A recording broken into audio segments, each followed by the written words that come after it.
What's up? All right, we in here. All right. What's up, guys? This is Coach Bryan Turner. This is another edition of the show, Bryan Turner Basketball Podcast.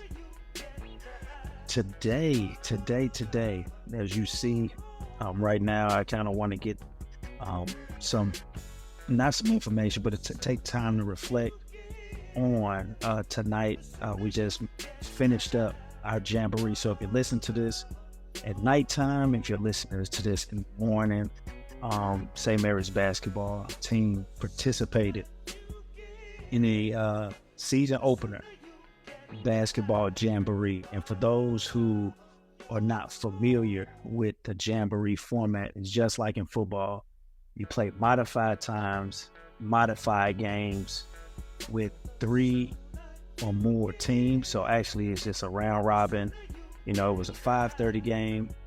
It was a 5 o'clock game, 5:30 game, 6 o'clock game. We were in and out, and I want to tell everybody all about it. So before we get going, make sure, and we gotta take care of business. Make sure that you like, subscribe to the channel. If you're new to the Bryan Turner Basketball Podcast, if you're new to this whole experience, this is powered by none other than SeatGeek.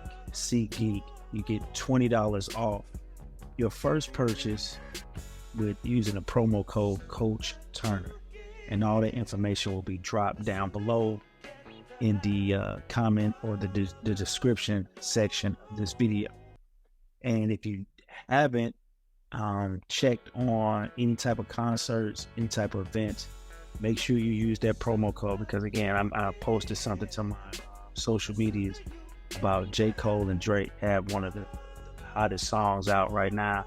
If you go to any basketball arena, any sports game, you're going to be hearing that song, and I think it pays homage to, again, the basketball season. It's called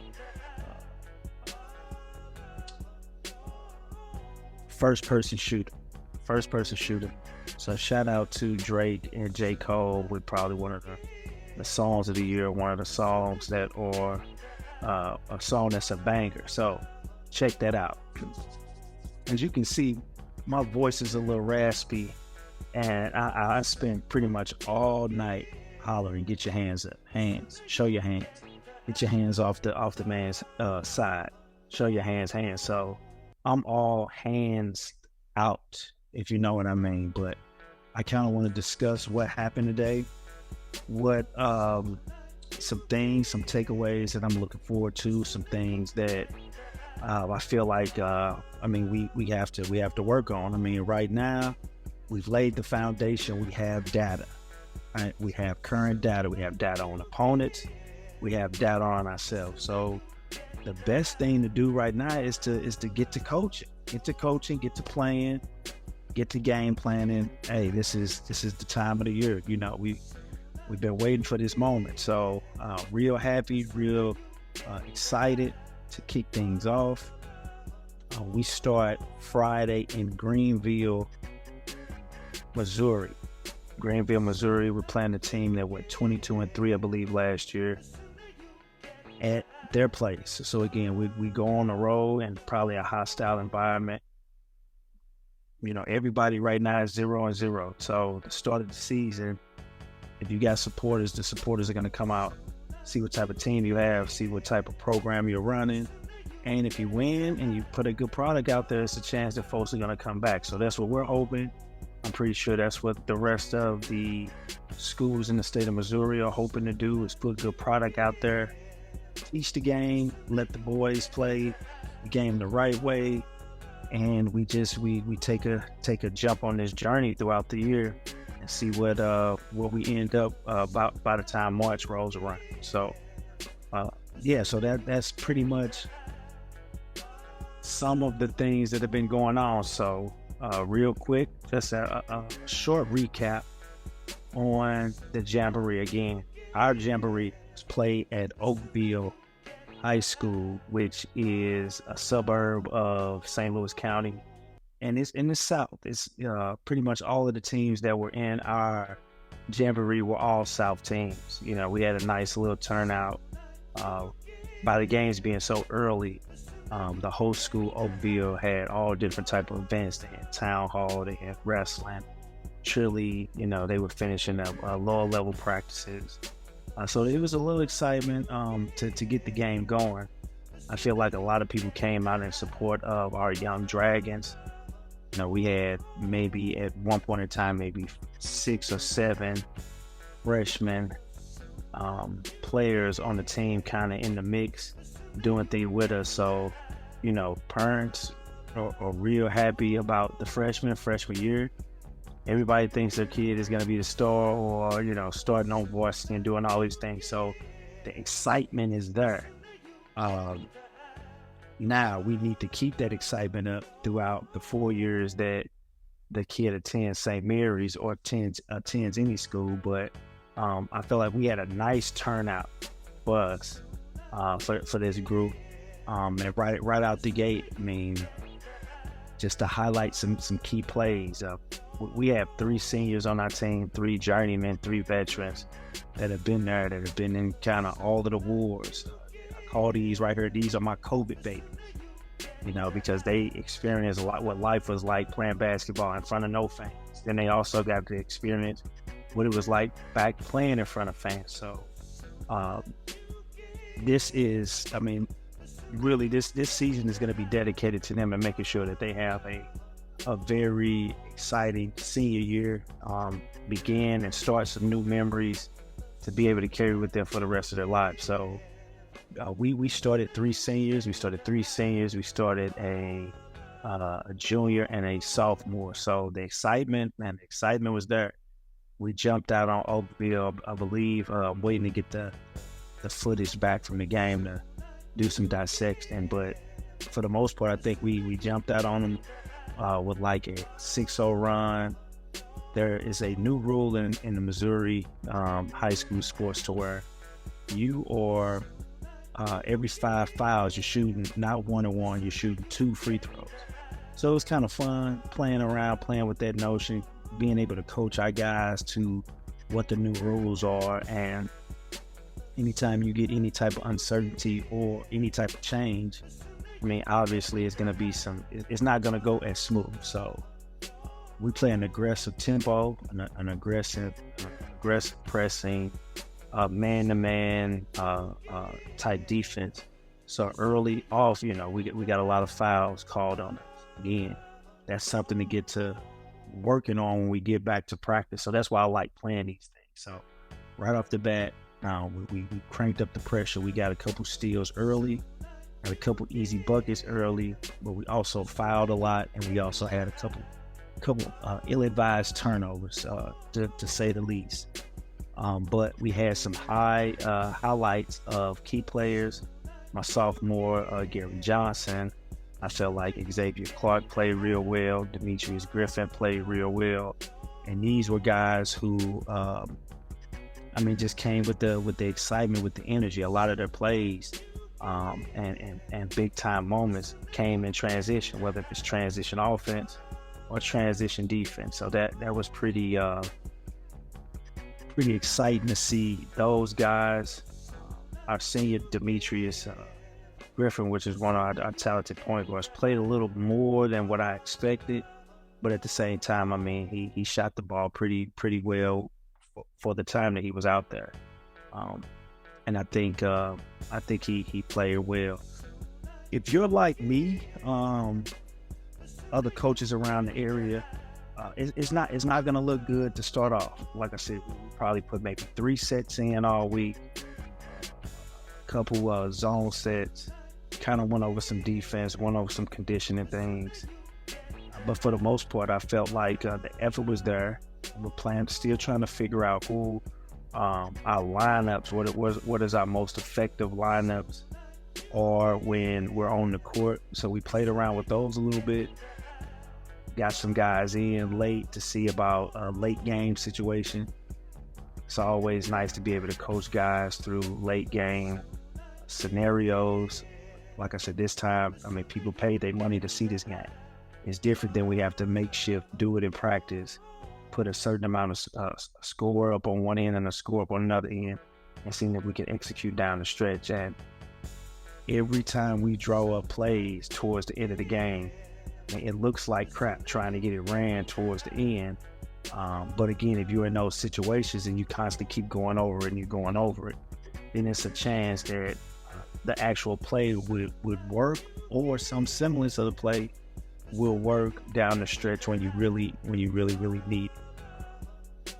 So yeah, like I said, a couple areas of improvement. I know we need to stop fouling, but that's the chance that you take when you have an up-tempo style team in an up-tempo format. It's going to be a lot of fouls, a lot of free throws.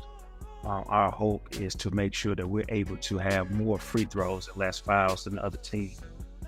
But for the most part, I feel like those are the areas of concern that that we have to work on.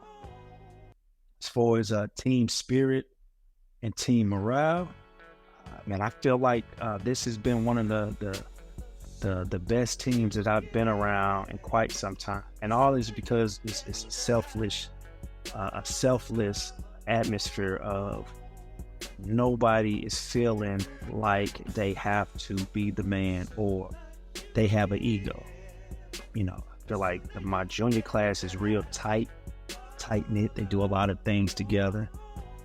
I think our seniors and our juniors kind of mesh, and they're in that fold together because again, we have some guys that experienced this whole COVID, quarantine nonsense with the modification of maybe masks or no fans in the arena. And so I think everybody was just excited. We have been beating up on each other for the last couple of weeks. So it was nice to kind of, play with some other folks. And again, like I said, the turnout, a couple students that came to the game, a couple parents that supported their kid, but also outside people who came in to check us out. I felt like the team spirit and the morale was there, and I was very impressed. And I look forward to Friday's game and seeing if we can kind of keep the ball rolling. Individual game insight. I feel like we have some great defensive mentality kids that can get a lot of pub and a lot of minutes this year just based off how hard they play. You kind of want a team like this that, again, that's selfless, that knows that the only way that they can get it is get it out the mud and get it on defense. We have some nice, good shooters, not a whole lot of great shooters, but I think that's something that we need to kind of work on. But for the most part, these guys were hungry after the ball. So,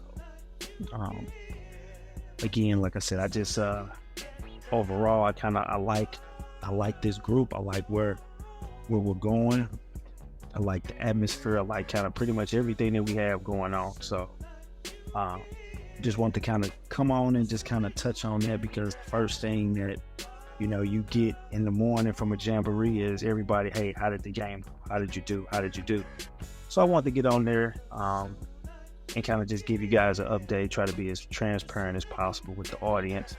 As we go throughout the year, I want to jump on her a little bit more and just, be candid, have some guests on her, have some folks on her kind of talking about the game, talking about what is going on, what's coming down the pipe. But for the most part, just kind of keep the ball rolling and just putting content out there and having you guys support. Like I said, you guys have been doing an amazing job and motivate me to keep things going and keep things kind of at the same pace that we've been going.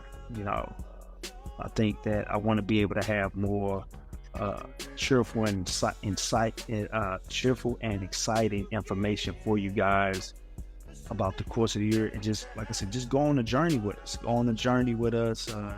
And we can look back at this as like a time capsule in time, or we can look back 3 or 4 years from now and say, man, I remember when we did this.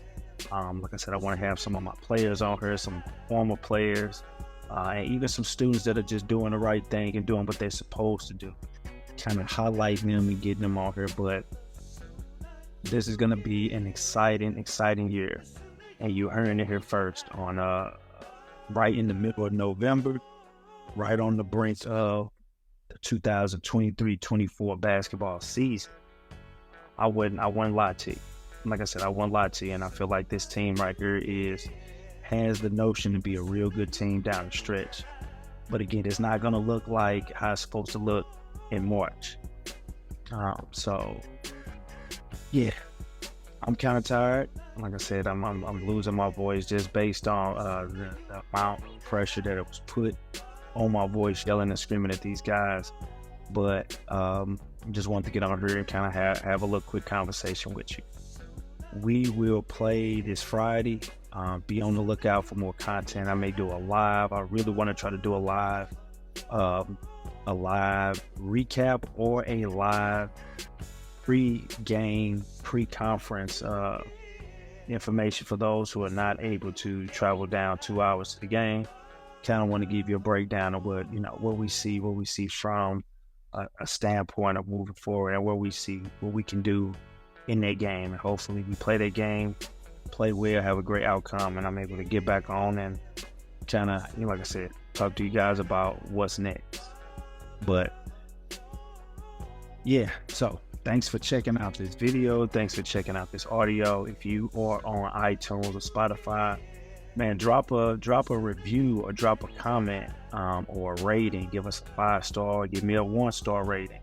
But it just helps the recommendation. If you're on YouTube and you're hearing this right now on YouTube, or watching this on YouTube right now on your phone, make sure you hit that thumbs up button, in the comment section, and drop some basketballs or put some flame emojis or something like that in there.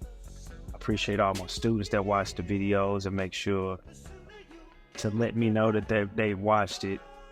Continue to support. Hopefully I have you guys on one day, and you can kind of tell your story about how it is to be taught or be around Coach BT throughout the day. So I appreciate you guys for chiming in, for checking in.